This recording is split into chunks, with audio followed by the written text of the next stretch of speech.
le hei HotPot ania ni pai tur hei kala kania ka check chinga la traffic ka heng hi chuan kan checka hei chalong ta a chu chuan hei thak na tur nia hei online la ka cha online la ka cha hei theng ta ni thak chin don ni HotPot chuan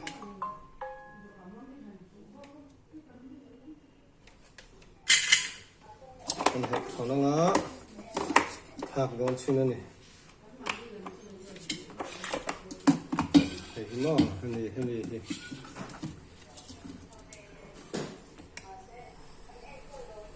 gì thạc xin nữa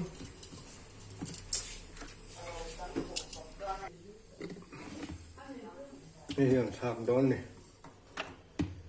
thạc thấy tủ rộng ngay đó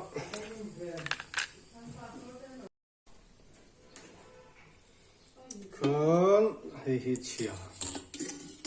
chhia khán ta hay lại chhia cảm khán ta khu chung khu cảm chuan hay thao hay gần thạc xin đó này phone local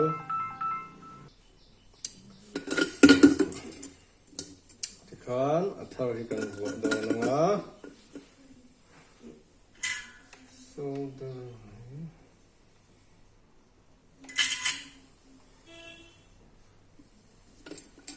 nghe anh tụ rộng ngay đó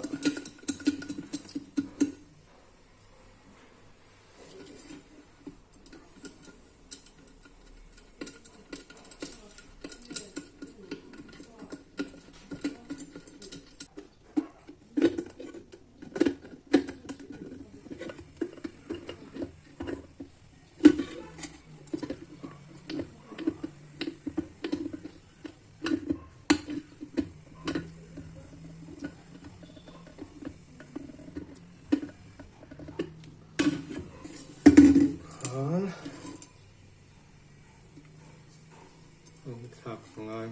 tuồng này bọc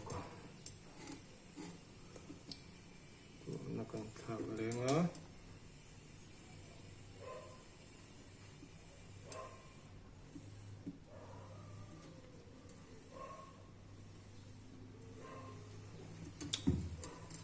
tuồng nó còn thạc lên á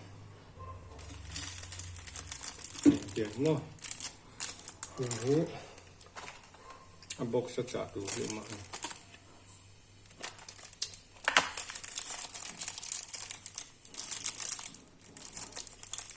để nước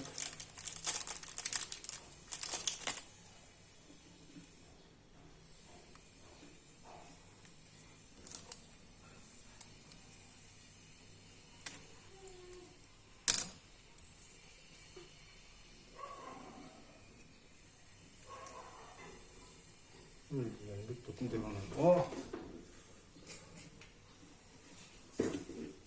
rồi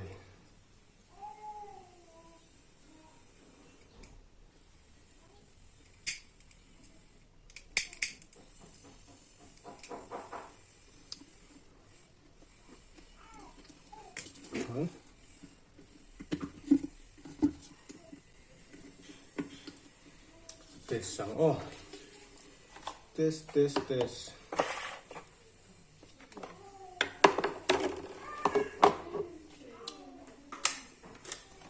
test test test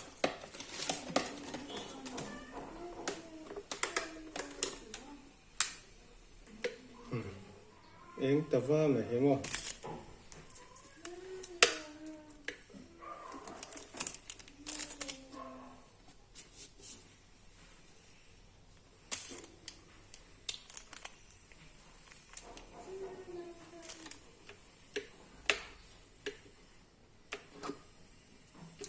sao văng văng mình trái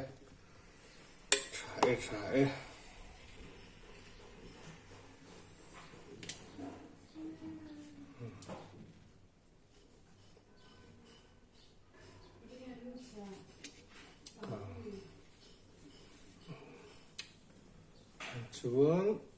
cho tổ tủ rõ ngay sắc thở vòng khóc mày này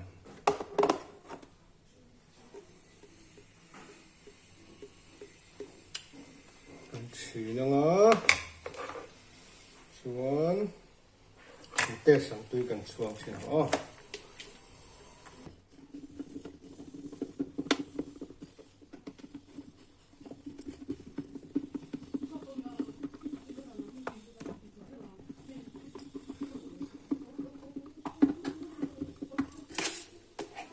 test liệu em phát tổ tủ rõ ngay hả hiện tại nó tuy cần xuống thì nào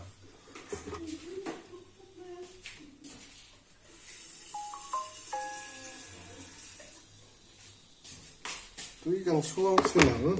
chỉnh vào phút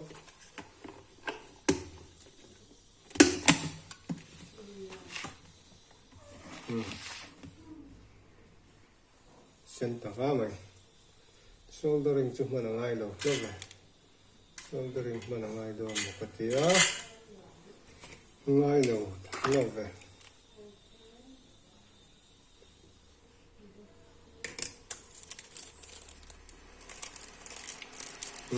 ra thì tại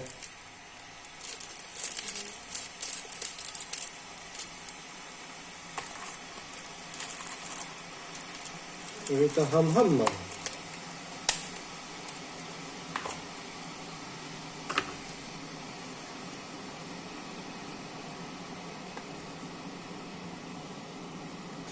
trái sâu tám không sâu tại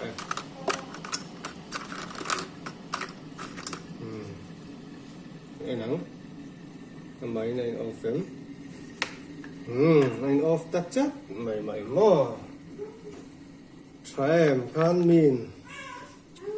chhia tiền bảy tủ khá để hiến thằng lấy ngay đầu mò cái cần này xa nhé cái spare tủ đi cần này cả thì na này chưa trái khá HotPot chhia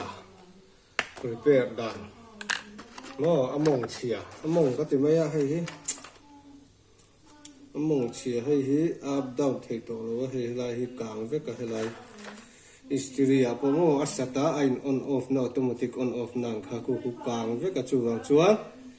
kha hi chi a khak ta ni chu le ti jong khan yo se o HotPot siam dang chu